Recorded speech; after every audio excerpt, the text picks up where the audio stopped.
Mercredi 5 février 2025. Bonjour à toutes, bonjour à tous. Bienvenue au rendez-vous du 13h. Voici le sommaire. Une délégation de l'Agence française de développement en visite sur des sites de production agropiscicole dans le Zou et les collines. Elle est allée constater le niveau de mise en œuvre des activités et travaux du projet d'appui au développement des filières protéiniques. Pendant ce temps, dans les collines, les populations se réjouissent du barrage de l'IFO en cours de construction. D'une capacité de 12 millions de mètres cubes, l'ouvrage permettra à cette zone hydraulique de sortir de son éternel problème de manque d'eau potable. Et noces d'enfer, deux jeunes femmes amoureuses, étoiles plein les yeux, seront désillusionnées. L'histoire est contée dans Noces d'enfer, un ouvrage qui vient de faire sa parution et à découvrir dans ce 13h. On démarre avec cette brève. Le nouveau président de la Cour d'appel entre dans ses fonctions. Le nouveau locataire connaît très bien la maison pour y avoir séjourné. Au cours d'une audience solennelle, le président de la Cour suprême a procédé hier mardi à son installation en présence des membres de la Cour, parents et amis. Le magistrat Alexis Metaou a déjà prêté serment le 4 octobre dernier devant la plus haute juridiction de l'État en matière administrative et judiciaire de notre pays. À présent installé dans ses fonctions, il peut désormais accomplir tous les actes y afférents. Du 13 au 15 février 2025, Cotonou, la capitale économique du Bénin, va vibrer au rythme des journées annuelles du Club des dirigeants de banques et établissements de crédit d'Afrique. Placé sous le haut parrainage du ministre d'État, ministre de l'Économie et des Finances en charge de la coopération, l'événement va mobiliser les décideurs du secteur financier de l'Afrique. En prélude à ce grand rendez-vous continental, le directeur général du Fonds africain de garantie et de coopération économique, FAGAS, invite à participer à ce séminaire international qui se tient du 13 au 15 février 2025 au Sofitel Hôtel de Cotonou. C'est avec beaucoup de plaisir que je voudrais vous confier aux prochaines journées annuelles du Club des dirigeants des banques et établissements de crédit en Afrique, qui est un événement d'envergure continentale que le FAGAS aura le privilège d'accueillir et de l'organiser du 13 au 15 février 2025 à l'hôtel Sofitel de Cotonou, ici au Bénin. Cette rencontre de très haut niveau s'articule autour du thème central qui est naviguer vers l'avenir. Ce thème axé sur la transformation digitale, la résilience et la durabilité des banques africaines face aux défis de la décennie 2025-2035. Cette rencontre sera aussi l'occasion pour nous, dirigeants des institutions bancaires et financières africaines, d'explorer des stratégies innovantes pour accélérer notre transformation digitale, de partager les meilleures pratiques en matière de gestion des risques et d'accès au financement, ainsi que de forger ensemble une vision commune pour un secteur bancaire africain résilient, innovant et durable à l'horizon 2035. Je voudrais inviter chaleureusement tous les premiers responsables des banques africaines, des établissements de crédit, des compagnies d'assurance, des fonds de garantie, des marchés financiers, ainsi que les représentants des banques centrales et les organes de régulation à se joindre à nous pour cet événement capital. Ensemble, nous pouvons relever le défi de l'accélération du financement et du développement de l'Afrique. Rendez-vous donc à Cotonou du 13 au 15 février 2025 pour façonner l'avenir du secteur bancaire et financier africain. Votre participation est cruciale pour construire un écosystème financier robuste, innovant et durable, capable de propulser le développement de notre continent. La dernière condamnation en date est de 5 ans de prison ferme, en plus d'une amende de 300 millions de francs CFA, 300 000 francs CFA, pardon. Et le verdict est rendu dans une affaire de vol de 20 litres d'huile, d'un sac de maïs et un sac de riz de 50 kilos au sein d'une cantine scolaire. Cantine scolaire au Bénin, touche pas au précieux repas des bouts de chou, c'est désormais le mot d'ordre auquel veillent l'ANAN et la DGPR. Suivons ici les précisions. C'est vraiment une situation regrettable et par rapport à ces cas-là, cette recrudescence de vol de vivres, avec la reprise en main du programme des cantines scolaires par l'Agence nationale de l'alimentation et de la nutrition, nous avons donc engagé des discussions avec la police républicaine pour que les procédures de poursuite des contrevenants ou dans les cas de vol, que ces procédures-là soient mieux gérées et pour pouvoir aboutir effectivement à des sanctions exemplaires pour les cas que nous allons désormais noter. Dans ce cadre, un certain nombre de mesures ont été prises. Et la première, c'est que nous avons désormais un cadre de collaboration avec la police républicaine, avec comme point focal le directeur général adjoint de la police républicaine. La deuxième mesure, c'est de dire que tout citoyen qui est témoin de cas de vol de vivres dans nos écoles peut saisir la police républicaine qui doit prendre action à la place de l'État pour que les vivres volés, on puisse poursuivre ceux qui sont coupables de ces cas de vol ou de malversation.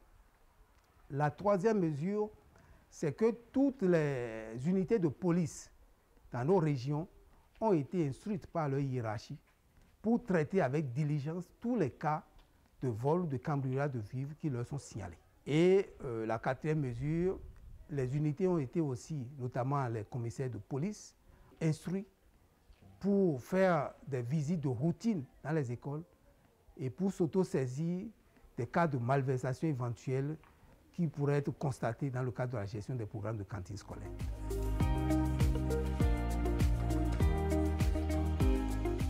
La Direction générale de la police républicaine réaffirme son engagement indéfectible à œuvrer aux côtés de l'Agence nationale de l'alimentation et de la nutrition afin de donner un coup d'arrêt décisif à ces cas de cambriolage.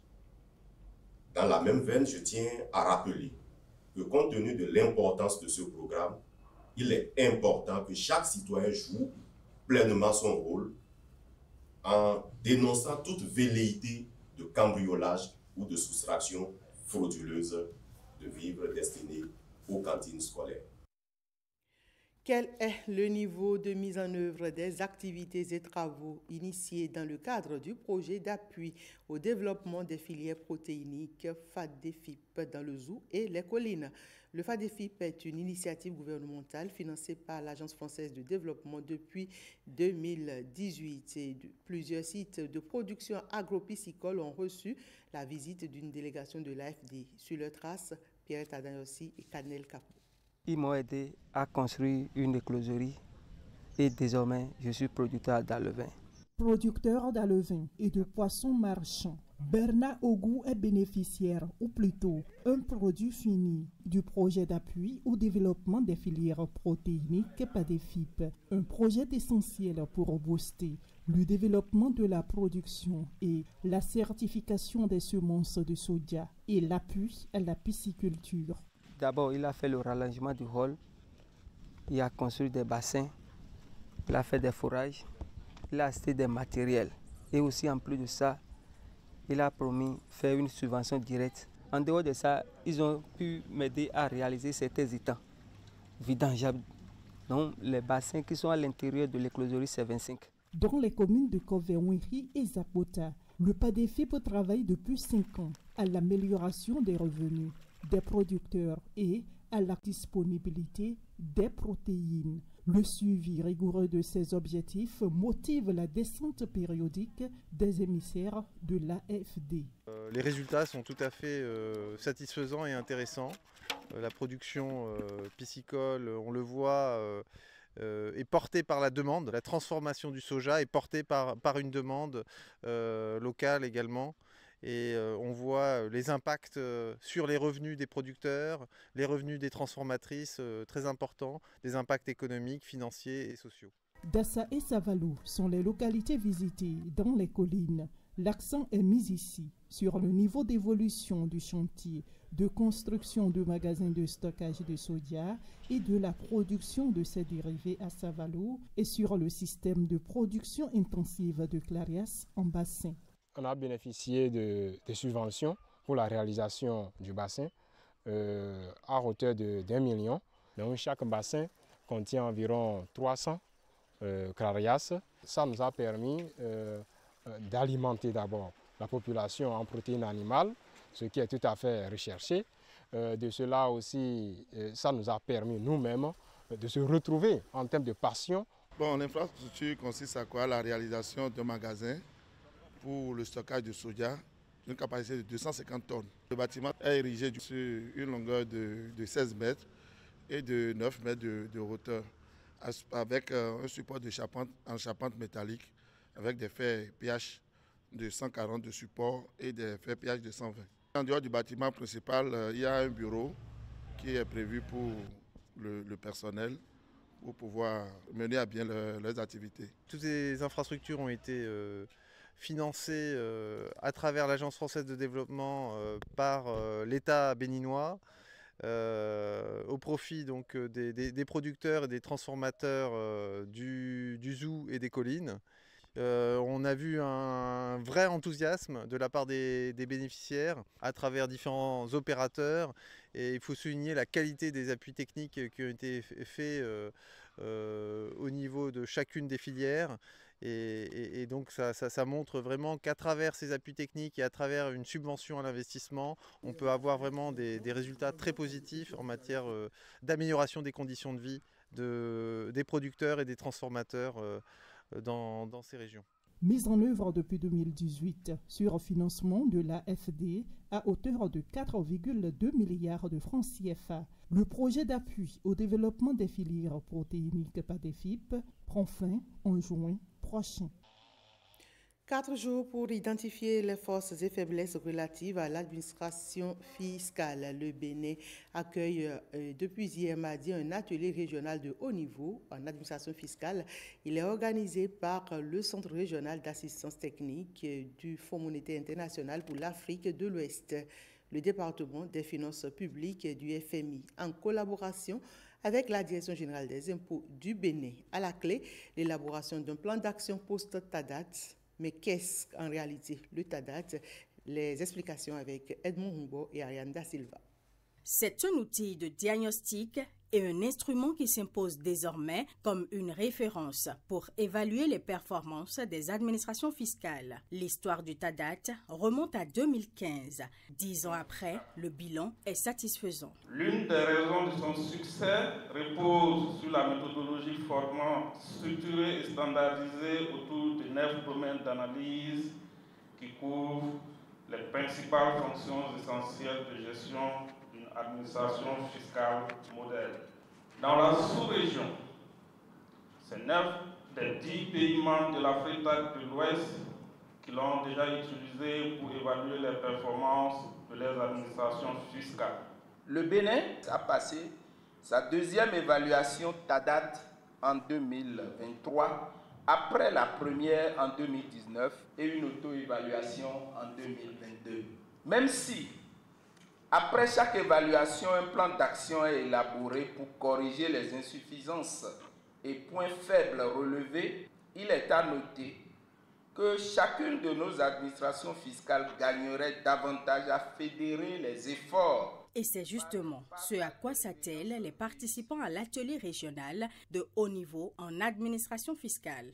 Les assises nous offrent une occasion unique pour que les premiers responsables des administrations fiscales des pays membres de l'Afrique de l'Ouest puissent confronter et mutualiser les riches expériences afin de dégager des recommandations pertinentes dans l'identification des conditions de réussite pour la plus grande efficacité des plans post-TADAT et particulièrement ses articulations avec la stratégie de réforme ou de mobilisation des recettes à moyen terme. L'atelier de Cotonou va donc permettre aux pays membres de l'Afritak de l'Ouest, centre régional d'assistance technique du FMI pour l'Afrique de l'Ouest, de disposer de plans d'action post-TADAT plus performants et de nouvelles stratégies de réforme au sein des administrations fiscales. Parlons éducation avec l'enseignement supérieur qui est au cœur d'une série de réformes qui ont totalement changé les paradigmes de formation et de gestion. Finalité, l'enseignement supérieur au Bénin propose déjà des réponses aux exigences du marché de l'emploi. La dynamique dans le secteur de l'enseignement supérieur et de la recherche scientifique est irréversible. La ministre et les cadres de son ministère travaillent d'arrache-pied pour apporter des réponses aux problèmes qui minent le secteur. Si le premier mandat a consisté à asseoir les bases d'un enseignement supérieur performant, le deuxième mandat du président Patrice Talon s'inspire du diagnostic pour des solutions concrètes. Fruit du séminaire national sur le développement de l'enseignement supérieur, la recherche scientifique et l'innovation, la réforme de l'enseignement supérieur a accouché de la signature d'un décret qui met en place les conseils d'administration. La gestion des universités était un peu trop unilatérale, confiée uniquement aux enseignants du supérieur. Et on a comme l'impression qu'il n'y a pas un ordre qui est donné de quelque part. Donc, pour corriger un peu ce dysfonctionnement, l'État a pensé qu'il faut avoir un œil là-dessus. Ce conseil qui est dans le rôle donc, de régulation de tout ce que nous faisons, régulation pour voir un peu la cohérence des actions par rapport aux priorités de développement. Et ce conseil, j'avoue, nous apporte énormément donc, de soutien parce que notre équipe rectorale a un projet de gouvernance qui tourne autour de 4 priorités de 2 piliers. Nous avons un organe qui est en interaction permanente avec nous et qui discute de ce que nous faisons, ce qui est déjà un pas. Avant, il n'y avait pas un tel système de suivi et qui nous permet d'évaluer régulièrement pour savoir est-ce que nous avançons par rapport à ce que nous-mêmes nous avons prévu et par rapport aux directives de développement du pays. Un nouveau mode de fonctionnement et de gestion des universités publiques du Bénin est aussi entré en vigueur depuis octobre 2021. Désormais, les recteurs et chefs d'entité ne sont plus élus, mais nommés à l'issue d'un long processus. Ce processus s'était déroulé en 5 étapes, que sont d'abord l'appel à candidature, la présélection par une commission interministérielle, sur étude de dossier, bien sûr, à partir des critères qui étaient bien définis. La réforme assure déjà une gestion plus efficiente des ressources, une dépolitisation plus accrue de l'administration universitaire. Au plan académique, on cite le respect des calendriers universitaires, un contrôle continu de la qualité de la formation, du système éducatif, et à cela s'ajoute un changement de paradigme avec l'adoption de la stratégie de l'enseignement et de la formation technique et professionnelle pour une professionnalisation plus accrue et une meilleure insertion des apprenants sur le marché du travail. Il y a eu une nette amélioration du pilotage dans la gestion des universités publiques, notamment l'université d'Ahomey-Calavi. Ce mode de désignation des responsables n'a rien de politique, n'a rien de relation, mais c'est purement sur la base de la compétence et du programme préparé qu'ils ont été désignés. Également, dans les entités, nous avons essayé de revoir les curricula, les ordres de formation. Nous avons essayé d'arrimer réellement nos curricula avec la vision de l'université.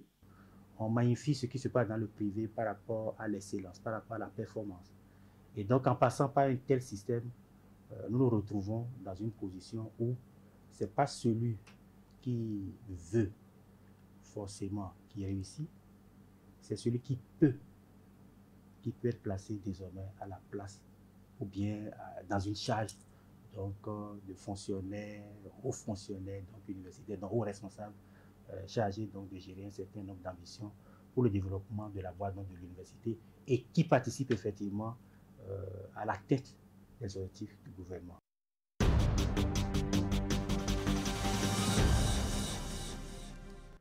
Et voilà à présent cet ouvrage qui fait la joie des populations du département des Collines, le barrage Lifo en cours de construction. Il a une capacité de 12 millions de mètres cubes, une géante infrastructure pour sortir cette zone hydrologique de son éternel problème de manque d'eau potable. William Choki et Jean Nombimé ont passé une journée aux côtés des techniciens sur place et voici leur reportage. Des coups de pioche incessants sur ces masses de granit.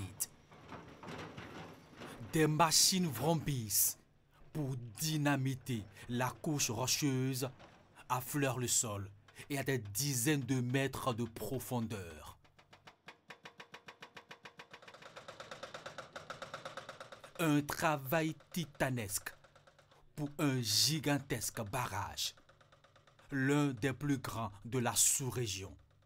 Le barrage Lifo, 12 millions de mètres cubes sa capacité.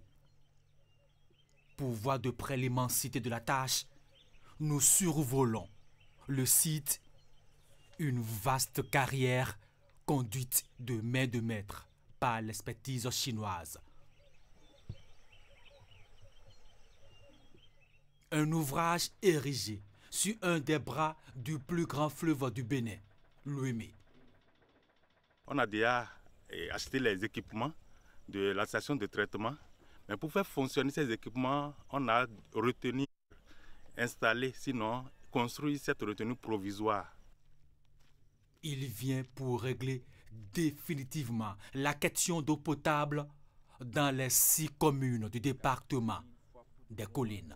Nous avons un barrage en cours de construction d'une capacité de 12 millions de mètres cubes qui va non seulement desservir les villes de Savè, Tassa et Glazoué, mais au-delà, par exemple Savalou, sur lequel nous avons initié un nouveau projet et nous allons prendre l'eau à partir de Glazoué et poser des conduites avec des ouvrages de reprise de l'eau jusqu'à alimenter les populations de Savalou. Le barrage Lifo bénéficie des mêmes équipements ultramodernes de gestion d'eau que celui d'Ayedjoko. Ici, la station de pompage avec tout l'arsenal de traitement de liquide précieux. Le barrage de Lifo à Glazoué, là, la quantité d'eau serait plus. C'est dire que cette réalisation pour les collines, en général, pas la ville de Savè et Glazoué. Je suis certain que pendant longtemps encore, je dis bien et je le répète, ce que j'ai vu avec l'expérience acquise dans ce domaine, on aura au moins 25 à 50 ans pour couvrir nos besoins en eau dans les collines. 2 barrages, 2 gros ouvrages de fourniture d'eau potable pour toutes les collines et même au-delà. 14 millions de mètres cubes d'eau. La zone de socle, plus qu'arrosée, elle est inondée d'eau potable et pour longtemps encore.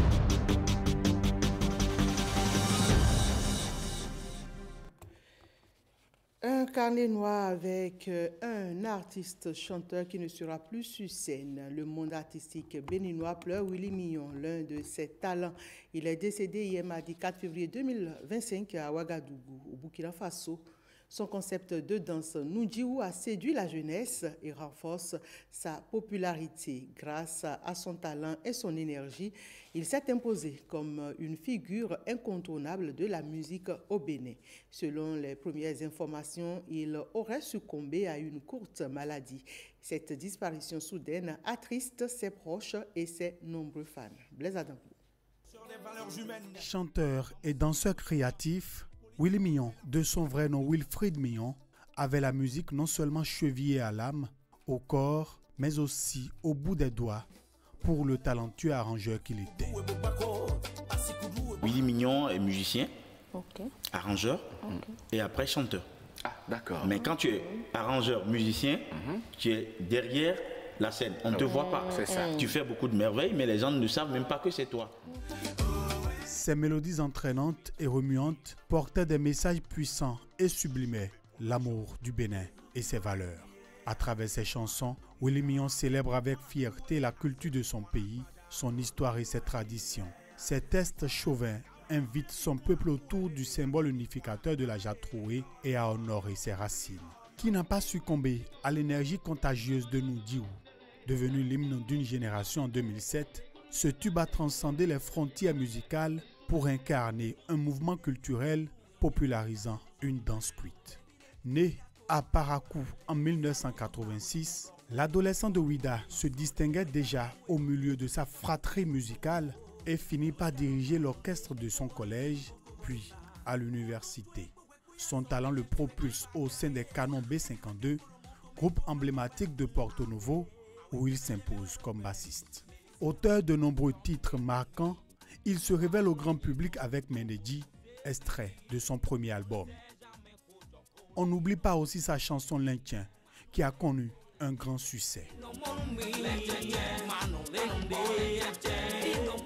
Son engagement social s'exprime aussi par des collaborations percutantes, comme à Selman avec Dossi, une chanson dénonçant les abus et appelant à une prise de conscience collective. En mars 2018, il a même célébré la Journée internationale de la femme avec son rythme Kosso. On est en train d'apprendre à la population à danser le Kosso. Et aujourd'hui, spécialement les femmes, vont beaucoup plus danser le Kosso.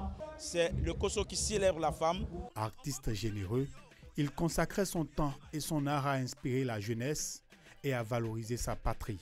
Il a chanté à la gloire de l'équipe nationale du Bénin, quart de finaliste à la CAN 2019 en Égypte. Il est installé depuis plusieurs mois au Burkina Faso et y travaillait. Il a même été l'auteur d'une chanson pour les étalons lors de la Coupe d'Afrique des Nations Côte d'Ivoire 2023. Aujourd'hui, si ses fans sont choqués et inconsolables face à sa soudaine disparition, son héritage reste vivant. Ses mélodies vont continuer de faire danser, ses mots de guider et son engagement de motiver les futures générations. Willy Millon n'est plus, mais son étoile scintille à jamais dans le ciel musical béninois, rappelant à chacun que la joie, la fierté et l'espoir sont des valeurs que la musique rend éternelles. Repose en paix l'artiste, ton œuvre est une promesse d'éternité. Et sur sa page Facebook, le ministère de la Culture exprime ses sincères condoléances à la famille de l'artiste et à ses proches. Ce douloureux deuil touche l'ensemble de la communauté des créateurs qui perd ainsi l'un de ses talents, selon le message du ministère. Noces d'enfer, c'est un roman qui vous plonge dans un drame vécu par deux jeunes femmes amoureuses et les étoiles plein les yeux. Elles se voyaient déjà vivre l'idylle la plus parfaite, mais quelle ne sera leur délusion? La mésaventure est tirée d'un ouvrage qui vient de sortir et Alain Soutoumé, Françoise Insou ont rencontré son auteur pour nous. Elle nous donne plus de détails sur son ouvrage. Noces d'enfer, c'est le mariage de deux jeunes femmes qui se sont très mal passées dès le soir. Elles ont cru avoir trouvé le rodium argenté de bel homme, riche et patient, mais le soir du mariage, elles vont se rendre compte que l'apparence est trompeuse. Il y a une, elle s'est mariée, et puis elles sont allées en noces, mais elles devaient revenir 2 jours après, mais il y a eu confinement dans les 2 jours. Donc les frontières furent fermées. Donc, elle était obligée de rester là-bas et durant tout le temps du confinement. Et il y a une autre, elle était ici, elle devait se marier la veille du confinement. Donc, les préparatifs, tout était prêt, les salles et tout, les invités. Mais quelques heures avant le jour, on va leur annoncer qu'il y a confinement, que tout le monde devra rester chez soi. Donc, c'est de là qu'elle aussi, elle va reporter son mariage pendant tout le temps que va durer le confinement. Mais dès que le confinement sera levé, ils vont se marier. Et elle va demander à son mari de l'emmener là où sa cousine était mariée, mais qu'elle fut obligée de rester à cause du confinement. Donc, c'est en allant là-bas qu'elle va se rendre compte que sa cousine n'est plus en vie. Olivia, c'est une fille bien éduquée qui a toujours écouté ses parents depuis le bas âge. Elle a rencontré son homme, elle a été patiente. Elle ne s'est pas jetée sur lui. Bon, elle a bien analysé. Bon, elle a cru l'avoir analysé. Elle a attendu jusqu'au mariage. Mais bon, les mauvaises choses n'arrivent pas qu'aux mauvaises personnes. Mais quand même, elle a survécu. Noces d'enfer, ce n'est pas uniquement un roman. Et comme la majorité de ceux qui ont lu, on dit c'est des choses qui arrivent. Ça peut arriver à n'importe qui. Donc, je vous conseille de lire. Pas pour moi, mais pour vous documenter. Et ensuite, pour apprendre de la vie. L'apparence est vraiment trompeuse. C'est un roman. C'est vrai que c'est de l'horreur, mais ça garde beaucoup de leçons.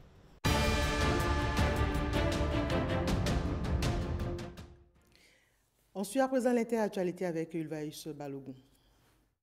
En République démocratique du Congo, le M23 annonce unilatéralement un cessez-le-feu humanitaire. Dans un communiqué rendu public lundi soir, le M23 a annoncé décréter un cessez-le-feu prenant effet à partir de ce mardi pour des raisons humanitaires. Le groupe armé ajoute n'avoir aucune intention de prendre le contrôle de Bukavu ou d'autres localités. Ce nouveau cessez-le-feu intervient au moment où le président Félix Tshisekedi et son homologue rwandais Paul Kagame sont attendus samedi prochain à Dar es Salaam pour un sommet extraordinaire conjoint de la Communauté des États d'Afrique de l'Est et de la Communauté de développement de l'Afrique australe. Le Conseil des droits de l'homme de l'ONU, quant à lui, va se réunir en urgence le 7 février pour examiner la crise dans l'Est de la République démocratique du Congo et son impact sur les droits humains. La tenue de cette session extraordinaire fait suite à une demande officielle formulée par la République démocratique du Congo,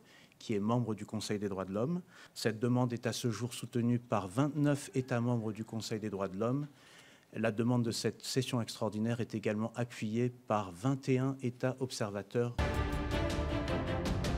Au Tchad, les députés ont fait ce mardi leur première rentrée au sein de la nouvelle Assemblée nationale. Les nouveaux députés issus des législatives du 29 décembre dernier ont procédé à l'élection du président de l'Assemblée, Ali Kolotou Tchaimi.